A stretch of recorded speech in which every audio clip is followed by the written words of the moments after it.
Dobro vam večer, poštovani gledatelji, dobrodošli u emisiju 1 na 1 televizije Diadora. Evo, posebno mi je zadovoljstvo da danas u našem studiju mogu ugostiti prvog čovjeka naše susjedne županije, Ličko-senjske županije, župana Ernesta Petrija, a razgovaramo evo nekako u ozračju još uvijek svježe proslave dana Ličko-senjske županije i naravno našem gostu zahvaljujem što je evo došao do Zadra da i našim gledateljima da, odnosno predoči dio te atmosfere, ali ne samo to, nego da na neki način malo bolje predstavimo ovu za mnoge jednu od najljepših županija Republike Hrvatske. Gospodine Petri, dobrodošli, dobro večer. Hvala, poštovanje, dobro večer vama, svim gledateljima. Evo, čast mi je da sam ponovno gost u TV Diadori i naravno da ćemo predstaviti Ličko-senjsku županiju i jednako tako je i meni čast što dođemo ovdje u vašu Zadarsku županiju i dragi nam grad Zadar.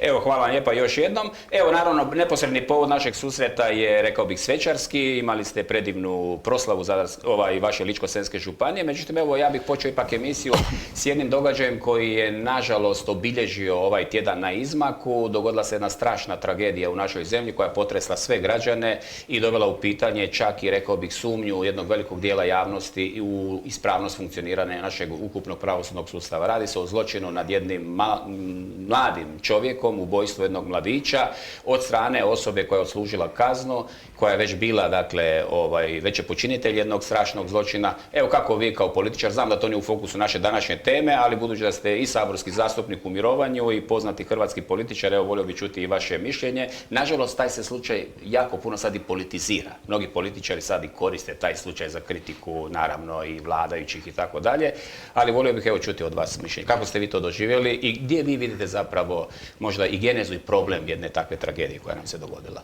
Gledajte, jako je teško i radi obitelji i ljudi koji su izgubili najbližega svoga u stvari komentirati gubitak tuđeg života. Osobno, gledajući i promatrajući to, ne daj Bože, i ovim putem dajem sućut i to je obitelj, jednako tako i brojnim drugim obiteljima gdje su u stvari stradali pogotovo malodobne osobe.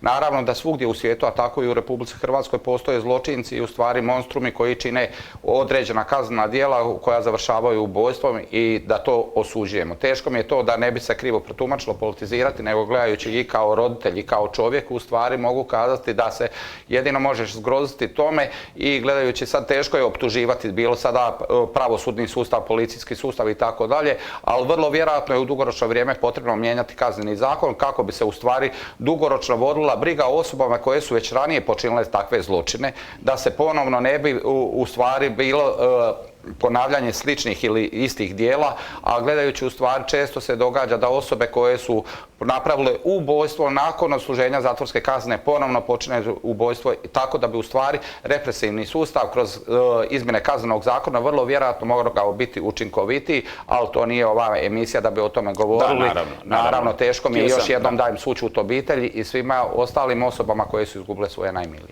U svakom slučaju velika tragedija i najmanje što nam treba da se na tome skupljaju politički poeni, što nažalost neki i rade, ali u svakom slučaju kad se već dogodila tako jedna strašna tragedija, bila bi svakako poželjno da to bude jedna velika pouka i da stvarno iz toga svi zajedno kao društvo i sustav izvučemo pouku i da napravimo što je više moguće promjena i uvedemo neke mjere koje bi prevenirale takve buduće tragedije. Gospodine Petri, evo, proslavili ste Dan županije u jednom svečarskom tonu, bilo je jako lijepo u središtu vaše županije, ali prije toga da vas pitam, kako niste dugo bili kod nas, prošli su i lokalni izbori, vi ste drugi put uspjeli postati župan Ličko-senjske županije. Kažu da je drugi put teže nego prvi put, jer imate već iza sebe jedan iskonzumirani mandat, tako da je taj drugi uspjeh je još i, rekao bih, slađi i još vjerodostojniji. Vi ste nešto prošli kao i naš župan u prvom krugu za dlaku, što bi se reklo, niste prošli u prvom krugu. Evo, jeste li zadovoljni sa, naravno, tim rezultatom i sa izlaznošću? Da li Ličani izlaze dovoljno na izbore ili ste vi tu negdje isto možda nezadovoljni s obzirom na... Gledajući Ličko-senjsku županiju, ja mogu kazati da mi je čast u stvari predstavljati građane i u stvari odrađivati posao kako bi povukli što više sredstava, bilo da se radi uz pomoć i suport Vlade Republike Hrvatske i resornih ministarstava, bilo da se radi o sredstvima povlačenja sredstava iz europskih fondova. Naravno da za sve to nije zaslužan jedan pojedinac, osobno ja, nego da je tu cjelokupan sustav, znači ljudi koji zajednički surađuju kako bi realizirali brojne projekte. Svi gradovi, općine, ali jednako tako i resorna ministarstva i timovi i ustanove kojima je županija osnivač. Mogu kazati da smo na jako dobrom putu, gledajući protekli mandat, kad ste me pitali da li je teže ili lakše dobiti bilo koji mandat, nikad to nisam na taj način promatrao, u stvari da li sam ja dobio neki mandat, nego ono što smo ponudili građanima. Meni je puno lakše bilo izaći u drugi krug jer sam imao rezultate, u stvari realizacije projekata, pripremljenih projekata na temelju čega smo izašli pred ljude, evo to smo napravili i imamo viziju i pripremljene projekte što ćemo realizirati u drugom mandatu. Mogu kazati da u ovih 5 godina, koliko obnašam, znači prve 4 godine mandata župana i ovu godinu koju konzumiram u drugom mandatu, da smo realizirali preko 300 projekata na području Ličko-senjske županije, ne samo osobno Ličko-senjska županija, nego u suradnji sa ustanovama kojima je županija osnivač, bilo sa državom, bilo sa ministarstvima, bilo putem u stvari gradova i općina, ali jednako tako sam uključen bio, tako reći, u većinu projekata koji su realizirani na području županije i mogu kazati da mi je čast kad prolazite Ličko-senjskom županijom da je pretvorena u jedno veliko gradilište, da je u stvari nezaposlenost u ovome trenutku nikad nije povijesno bila niža nego u Ličko-senjskoj županiji, da smo u ovome trenutku oko 700 nezaposlenih osoba na području cijele županije, da se kroz otvaranje novih investicija i zapošljavanje u stvari događa do zaustavljanja loše demografske slike i iseljavanja s područja Ličko-senjske županije i naravno da je čast i ponos uvijek predstavljati narod i ljude iz dijela države u kojoj obitavate i živite, gdje ste rođeni. Naravno da mi je to bila čast i tako ću nastaviti dalje raditi. Često znadem naglasiti da ću nastaviti dalje maraton trčati sprintom za boljitak Ličko-senjske županije i stanovnika koji obitavaju na tom prostoru. Evo, kad malo pogledamo političku sliku Ličko-senjske županije, recimo po gradovima i općinama, vidimo da je ta politička slika prilično, rekao bih, onako, nije jednodimenzionalna. Dakle, HDZ je naravno stožerna stranka, vi ste na razini županije vodeći, ali evo recimo imamo gradonačelnika Gospića, gospodina Milinovića, koji je isto jedno veliko političko ime uz vas, Ličko-senjske županije, ali imamo recimo, ne znam, u Otočcu nezavisnog kandidata kao prvog čovjeka, pa imamo u Donjem Lapcu, imamo EOPT, SDSS i tako dalje. Evo, kako vam je, rekao bih, voditi jednu županiju u kojoj je ta, recimo, scena prilično pluralna? Nije baš tako jednodimenzionalna, je li vam to možda pričinjava problem ili vam to baš pričinjava izazov i zadovoljstvo? Evo, ja mogu kazati u stvari da mi svi, znači i u kabinetu župana, po prilici jednom mjesečno se nađemo, znači na moj poziv, u stvari tako sam počeo raditi prije 5 godina i tako nastavljamo i dalje. Znači imamo koordinaciju koju saziva župan između svih gradonačelnika i načelnika općina s područja Ličko-senjske županije, sva 4 grada i svih 8 općina i možemo kazati da nam je svima zajednički cilj da poboljšamo kvalitetu i uvjete života na području Ličko-senjske županije. Kad ste me pitali u stvari o Hrvatskoj demokratskoj zajednici, mi smo dominantni u stvari na području Ličko-senjske županije. Nikada odavno nije bio ostvaren tako dobar rezultat kao na proteklim lokalnim izborima gdje je Hrvatska demokratska zajednica pobjedila u 2 grada i 4 općine, plus u stvari nezavisni kandidat na području Plitvičkih jezera i 2 općine u Vrhovnama i Donjem Lapcu gdje je većina srpskog stanovništva gdje je pobjedio SDSS, ali jednako tako i u te oba 2 općine Hrvatska demokratska zajednica ima zamjenike načelnika općina. Kao što ste rekli, na području grada Gospića i Otočca je pobjedio gospodin Darko Milinović i na području grada Otočca gospodin Bukovac. Možemo kazati da je suradnja korektna, da u stvari zajednički radimo na razvijanju projekata i da je moja obaveza da radim suport jednako tako i gradovima i općinama gdje nije na vlasti Hrvatska demokratska zajednica. Što se tiče same Ličko-senjske županije, osobno sam pobjedio, znači, kako ste rekli, za dlaku 49 i nešto posto, u drugome krugu preko 63-4%, nebitno.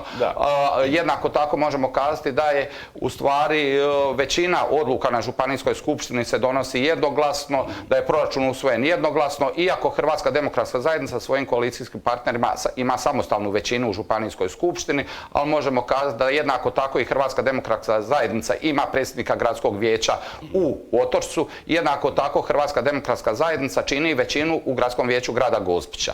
Naravno da nikada nismo išli negativizmom i negativnom politikom, nego smo zajednički surađivali i sa izabranim gradonačelnicima kako bi u stvari iznivelirali i proračun i donosili odluke u skladu sa zakonskom procedurom, ali jednako tako i kako bi se realizirali projekti na području tih jedinica lokalne samouprave. Dobro, u svakom slučaju ozbiljnom političaru bi opći interes zajednice trebao svakako biti ispred svojih osobnih taština i tako dalje, pa ja isto nekako prateći politički život Ličko-senjske Ličko-senjske županije, mislim da vi nemate nekih velikih problema što se tiče toga. Svi ste vi ipak prije svega stanovnici tog podneblja i Ličani, svima je stalo i svima je u interesu da se svaki dio Ličko-senjske županije razvija.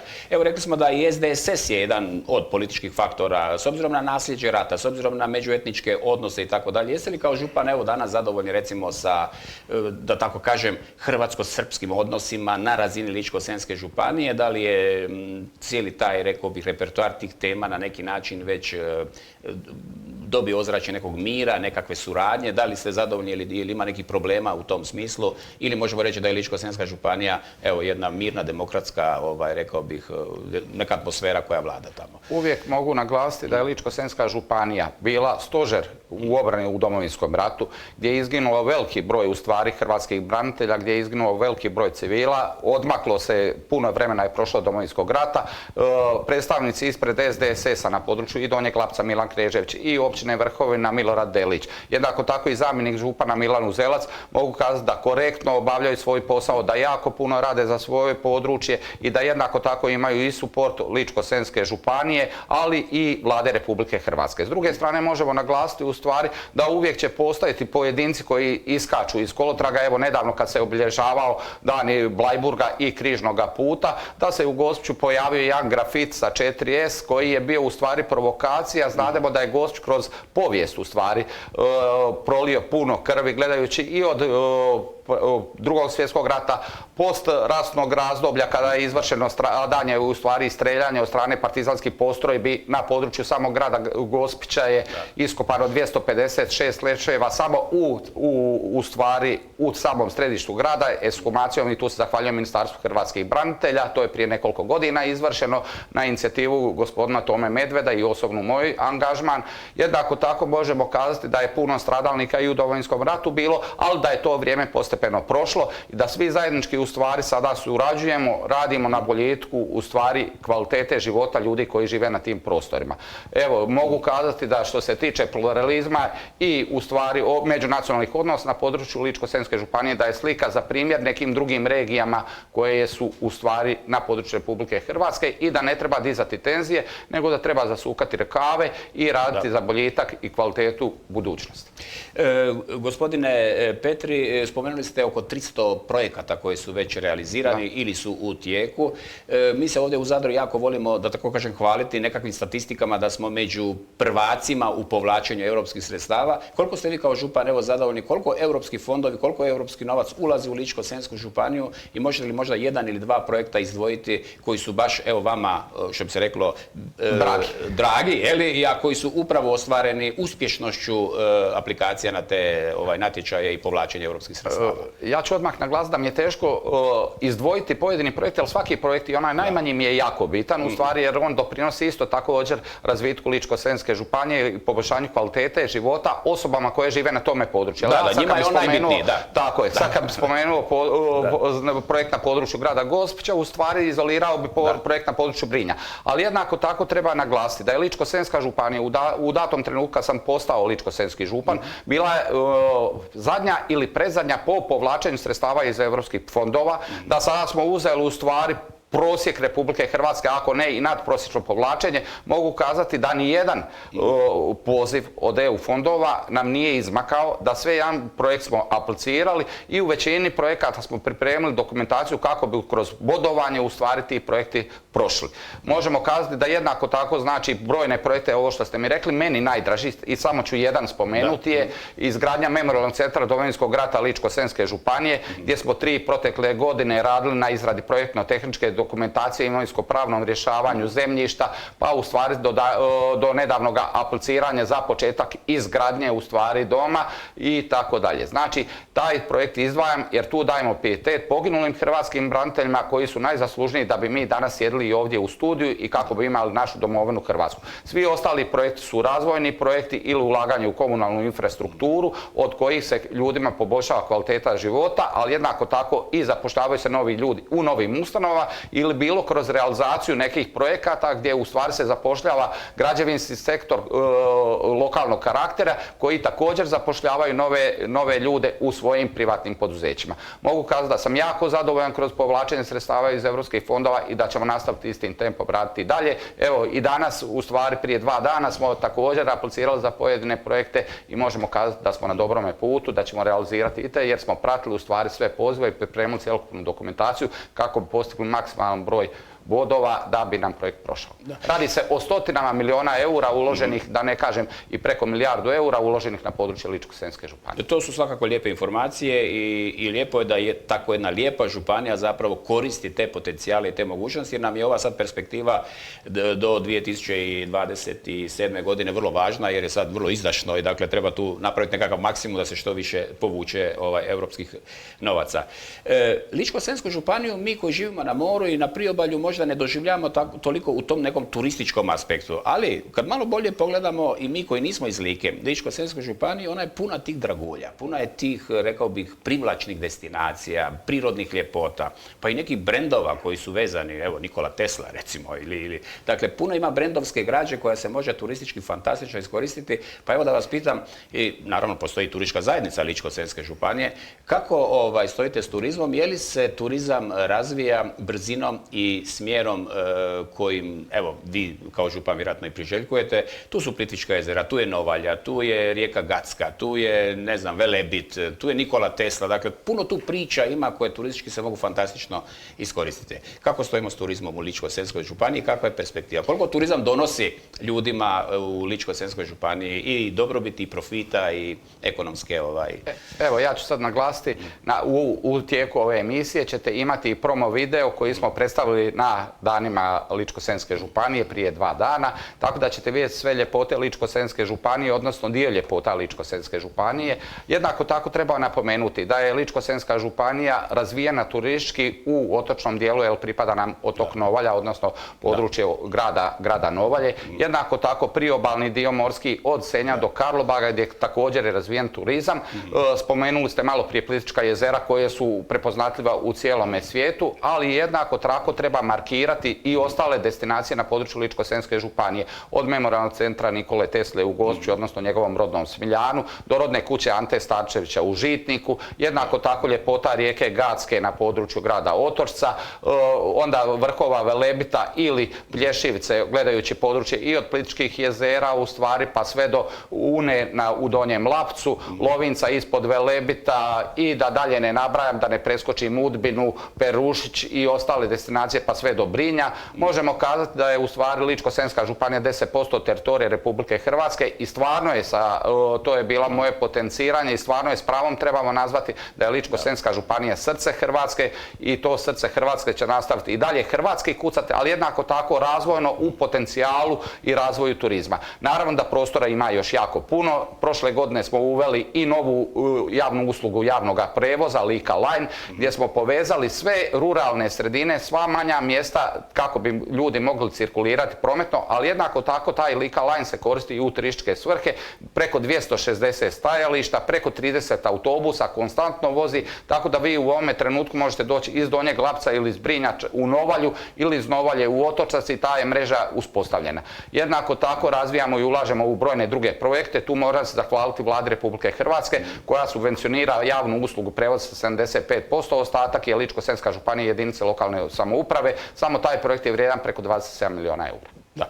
I još vrlo kratko, prije kraja prvog dijela naše emisije, dolaze li ljudi koji nisu autohtoni Ličani i biraju li Ličko-senjsku županiju kao destinaciju svog života? Da, možda prije toga nisu... kažem da. Da, ima i bit će ljudi. Još i više. Znači ima i ljudi koji dakle nisu Ličani, nisu porijeklom Ličani, ali jednostavno Liku biraju kao mjesto svog života i svog rada i tako dalje, svoje budućnosti. Tako je. Liku i Ličko-senjsku županiju treba zaštititi na način u stvari da mi ne dobijemo dimnjake. Znači Lika može živjeti od svoje proizvodnje i hrane i obnovljivih izvora zelene energije, od u stvari onih samoodrživih projekata razvoja OPG OPG-a i tako dalje, turizma i da dalje ne ponavljam se. Znači, Ličko-senjska županija je, kao što sam rekao, srce Hrvatske i to srce Hrvatske treba ostati nezatrovano. Nažalost, dogodilo se, spomenut ću, i otpad koji se kriminalne skupine odložile i na području grada Gospića i na području Štikale. I to ću malo komentirati isto u drugom dijelu emisije.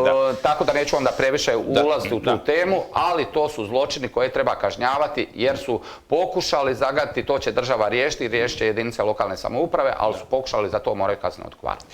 Gospodine Petri, puno vam hvala na ovom dosadašnjem vašem izlaganju i na našem razgovoru. Evo, poštovani gledatelji, kraj prvog dijela emisije, pogledat ćemo nekoliko reklama, a drugi dio emisije počinjemo s jednom fantastičnom, prelijepom video panoramom Like i Ličko-senjske županije, pa ako niste znali što sve tamo ima, pogledajte, ali mi odmah nakon tog priloga nastavljamo naš razgovor. Evo nas u drugom dijelu, poštovani gledatelji. Još jednom dobra večer ko se sada priključio našoj emisiji. Naš je gost Ličko-senjski župan Ernest Petri, a ovo što ste malo prije vidjeli je jedan djelić ljepota Ličko-senjske županije, dakle jedan film, jedan promotivni film koji je prikazan i na danu Ličko-senjske županije, a evo dobili smo ga i mi ovdje i iskoristili smo ga u tijeku ove emisije kako bi dobili jedan uvid, jedan pregled, dakle, u prirodne i ostale ljepote naše susjedne županije. Evo, baš ste pri kraju prvog dijela, gospodine Petri, i sami spomenuli taj jedan ekocid, slučaj jednog ekocida. Evo, svi smo se stvarno začudili kako je moguće da 35.000 tona medicinskog otpada netko mjesecima ili godinama odlaže na tako jednom području koje je Bogom dano, koje je čisto, koje je prirodno, koje je lijepo.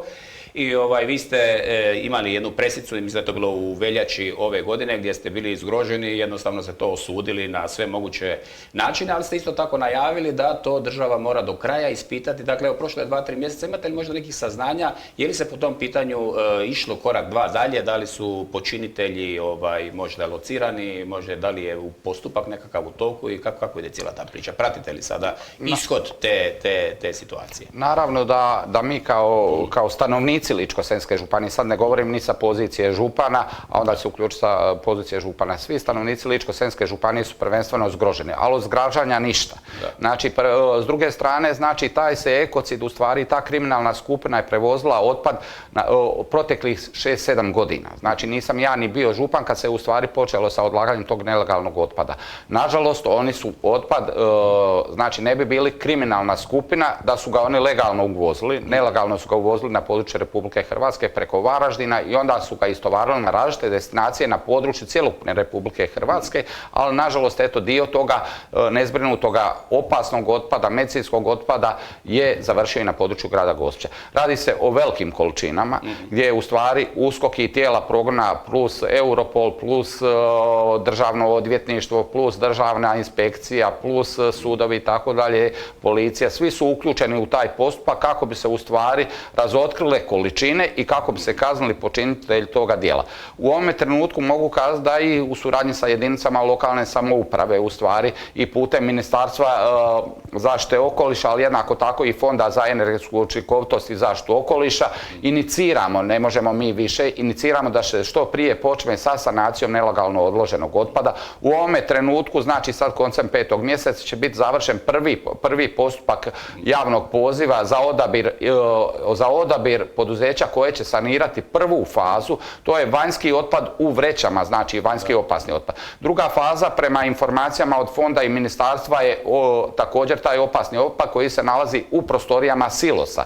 I nakon toga, u stvari, paralelno se vodi postupak kako bi se sanirao i otpad koji je pohranjen u zemlju. Zašto govorim? U stvari, svi mi bi htjeli da je taj otpad u zemlji u stvari prvi saniran, ali nažalost u ovome trenutku, prema informacijama od strane resornog ministarstva i fonda, još uvijek je istraga, uskočki je predmet, istraga je u tijeku.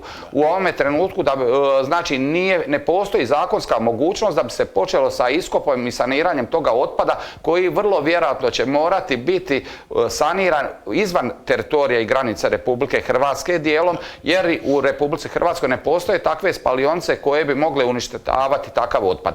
U ovome trenutku možemo kazati da u stvari postupci idu, da će tijekom ove godine početi prva faza, da će biti raspisani pozivi za drugu fazu, za treću fazu, ne mogu kazati jer je predmet USKOK-a, ali se nadam da će tijela državnog progona što prije završiti istražne postupke, jer se u istražnim postupcima utvrđuju i količine.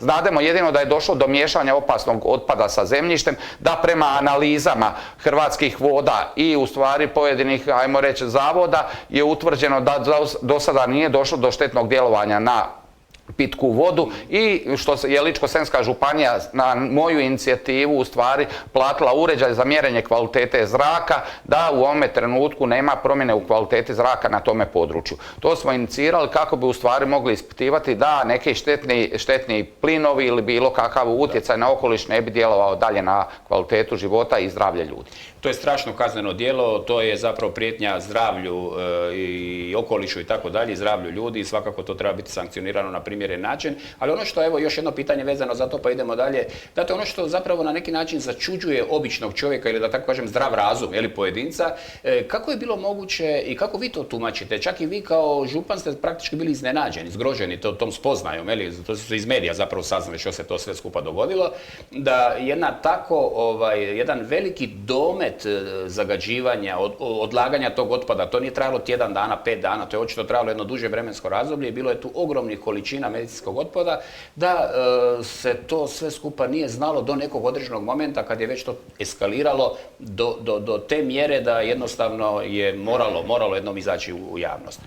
Kako to objasniti, recimo, ljudima koji nisu iz tog područja, a djeluje prilično teško za shvatiti? Evo, tako je i meni to bilo teško za shvatiti, jer i ja nekoliko stotina metara od toga lokaliteta u stvari i živim, pa mogu kazati u stvari, evo sad ću vam onako objasniti prosto narodskim rječnikom. Znači, vi ste neki investitor koji je kupio tvornicu koja je ograđena. Da. I u toj tvornici se prerađuje plastika, službeno. Da. Znači, neopasni otpad koji se, ta prerada plastike koristila za burobrane, plastične klupe i tako dalje. U tim kamionima je mljeven uz taj neopasni otpad i opasni otpad koji ulazi u krug tvornice. I tko znade što se u ogradi i krugu tvornice događa i oni su zakopavali taj višak opasnog otpada u zemlju. Tko je to mogao primijetiti? Vrlo vjerojatno netko je trebao reagirati. Mogu kazati da to nije u ingerenciji Ličko-senjske županije, da u stvari moje konzumiranje mandata župana je najmanje u stvari se događalo toga, jer je to prošle godine u 2. mjesecu otkriveno i da je moje bila prva izjava za medije u stvari da svi koji su učestvovali od najmanje karke do najviše karke moraju odgovarati kazneno pred zakonom jer su napravili jedan najveći zločina na području grada Gospića. Ali tu moramo shvatiti da se tu radi o međunarodnom kriminalu, da to nisu uključeni samo hrvatski državljani. Da je taj Europol i vodi između ostalog. Da je taj otpad morao ići od nekih kriminalnih skupina iz drugih država, znači gledajući ili Italije i nekih drugih država gdje se u stvari uvozio na područje Republike Hrvatske i vrlo vjerojatno i neke druge države u našem okruženju. I na taj se način sanirao, jer vrlo vjerojatno je skupa sanacija u tim državama ili ne postoji mogućnost sanacije toga otpada i onda su ga tako plasirali svugdje po Europi. Dobro, i nadajmo se, daj Bože, da se tako nešto više nikada ne dogodi, da mjere predostrožnosti i prevencije budu učinkovitije u narednom vremenu, u narednom razdoblju. Evo, bila je lijepa svečana proslava Dana županije Ličko-senjske, pa evo, kao i obično i u svim županijama, tako ste i vi neke svoje stanovnike, građane i nagradili, dali određena priznanja. Ja vas sad neću pitati ko je sve dobio priznanja, jer možemo nekoga izostaviti, pa ne bih htio dali. Evo, možete li možda i nekoga izdvojiti, evo, ovako, ko je možda najmarkantnija figura među nagrađanima ove godine? Ove godine, znači, bilo je uvijek smo nagrađivali zaslužene građane, da ne bi nekoga preskočili. Meni najdraža u stvari nagrada za ovu godinu je medalja župana koju sam ustrojio prije 3 godine. U stvari, i to je najviše priznanje Ličko-senjske županije koju ćemo dijeliti pokojnom biskupu Mili Bogoviću. Preuzet će trenutni gospićko-senjski biskup Marko Medo koji će se u osobno ime, ali u ime svih laureata zahvaliti i koji se zahvalio svim nagrađenima na Dan županije. Da, evo, izvrsno, znači posthumno biskupu Mili Bogoviću. Evo, lijepo. Gospodine Petri, u drugom ste mandatu župana, saborski mandat ste zamrznuli, je li tako, on je u mirovanju. Ako kad gledate ispred sebe, jedan ste mandat odradili, evo ide prema polovici i ovaj drugi mandat. Kako biste voljeli vidjeti Ličko-senjsku županiju na kraju svog mandata, to će biti negdje 2029. godine? Evo, što bi vas baš onako kao čovjeka i političara, da tako kažem, obradovalo, da kažete evo, to sam postigao i drago mi da iza sebe ostavljam takvu i takvu županiju. Kako bi to trebala biti županija? Po vašim očekivanjima i vašim željama. Ličko-senjska županija bi trebala biti županija sretnih ljudi. Znači, Ličko-senjska županija, kad sam je preuzeo, imala preko 3000 nezaposlenih, malo prije sam spomenuo da imamo ispod 700 nezaposlenih, da u stvari nemamo nezaposlenih ljudi koji žele raditi. S druge strane, Ličko-senjska županija mora biti perspektivna i vodeća županija i u turizmu i u proizvodnji hrane, ali jednako tako i u zelenom okolišu i u proizvodnji obnovljivih izvora. Volio bi vidjeti u stvari kako je gledam svaki dan kad prolazim Ličko-senjskom županijom, kud god se osvrnem, kad vidim neku investiciju, da sam i ja bio jedan mali kotačić u toj realizaciji projekata. Znadem da to ljudi niti će pamtiti, niti pamte i danas otvorite neku investiciju za 2 dana, u stvari vam nitko to neće ni pamtiti, niti cijeniti i tako dalje, ali imate ono u svome srcu da ste dali stvarno sve od sebe kako bi poboljšali kvalitetu života na području Ličko-senjske županije. Mogu kazati da vidim i želim Ličko-senjsku županiju i poslije svoga mandata i danas sutra, u stvari nekim budućim županima i budućim političarima, želim u stvari da to nastave ovim tijekom, da u stvari imaju pripremljenu dokumentaciju. Nažalost, ja u datom trenutku nisam imao pripremljene dokumentacije, morali smo krenuti sa puno projekata iz početka, od rješavanja imovinsko-pravnih odnosa do pripreme projektno-tehničke dokumentacije, do apliciranja i povlačenja sredstava za izradu te dokumentacije, do u stvari prijave na natječaj da bi se moglo u stvari povući sredstva za gradnju, pa onda u stvari svih tendera i javnih nabava kako bi došli do realizacije i završetka projekta. To je najnezahvalniji dio posla. Najnezahvalniji koji se ne vidi. Ne vidi se, a ne možete bez toga. A veliki projekt, bilo koji veliki projekt vam, da bi se uopće krenulo sa prvom lopatom i da bi se povlačila sredstva, traje do 3 do 4 godine. Tako da u stvari uz manje projekte koje smo realizirali i privatne investicije smo pripremali u proteklom mandatu brojne velike projekte koji će definitivno doći do konca ovoga mandata u realizaciju, bilo da će se početi graditi ili bilo da će biti završeni. Tada ću imati u stvari osmijeh, ali najveći osmijeh će mi biti, kao što sam i rekao, kada se izgradi Memorijalni centar Domovinskog rata Ličko-senjske županije, gdje ćemo odati pijetet svim poginulim braniteljima na području Like. Evo, naravno, želimo vam u tome puno uspjeha. Gospodine Petre, evo, vi već spadate nekakvu srednju generaciju, 74. godišnja, ako se ne varam, je tako je. Evo, tu znači 51-2 godine je života za vama. Mladi, dakle, mladi su naravno potencijal i svake budućnosti, svake lokalne zajednice, pa i države u cijelini i stalno govorimo kako nam mladi odlaze, dakle, ta demografski aspekt života nam je, nažalost, ne stoji onako kako bismo svi skupa voljeli i Hrvatska je u tom smislu jedna vrlo ranjiva, rekao bih, zemlja, država. Kako stojimo s mladima? Evo vidim, neki dan sam baš pročitao da jedan mladi dečko baš iz Like na državnom prvenstvu osvojio prvo mjesto među strukovnim školama i to u segmentu šumarstvu. Dakle, nije nekakva teorija, nego baš u vrlo jednom konkretnom segmentu šumarstva. Mislim da ste čak vi njega i nagradili, da je on bio kod vas, tako kao župana. I takve vijesti nas vesele jer govore o tome da mladi postoje, ali naravno sa željom da ne odu, da ostanu u Lici. Evo, kako stojite sa demografskim aspektom života i jeste li zadovoljni i da li mladi vide Ličko-senjsku županiju kao mjesto svog života, rada, zasnivanja obitelji? Evo, mogu kazati u stvari, kao što sam rekao, znači brojne investicije zaustavljaju iseljavanje jer mladi kada izlaze iz škole ili bilo da upisuju fakultete će definitivno imati mogućnost ostati na području Ličko-senjske županije. Kvaliteta života na području Ličko-senjske županije, po mome mišljenju, ali po mišljenju ljudi koji su tamo ostali živjeti, iznad prosječan. Zato jer smo blizu svih većih sredina. Jednako je udaljen i Zagreb, i Split, i Rijeka, da ne govorimo o prijateljskom i dragom Zadru gdje smo mi za 40-ak minuta u Zadru. Jednako tako možemo kazati u stvari da smo jako puno ulagali u proteklom razdoblju i u poboljšanje kvalitete zdravstva na području Ličko-senjske županije. Brojna sredstva su uložena u domove zdravlja, u bolnicu, u ljekarne i da dalje ne nabrajam, ali jednako tako smo pratili trend ulaganja u školstvo i otvaranje novih kurikuluma u srednjoškolskom obrazovanju. Kao što ste malo prije spomenuli, prije nekoliko dana je u stvari pobjedio na državnom natjecanju Antonio Šporčić u šumarstvu gdje je dobio mogućnost u stvari ostvarivanja prve nagrade besplatnog u stvari ne besplatnoga, nego upisa na fakultet, šumarski fakultet, ali jednako tako u stvari i da ga čeka mogućnost odrađivanja pripravničkog staža u Hrvatskim šumama.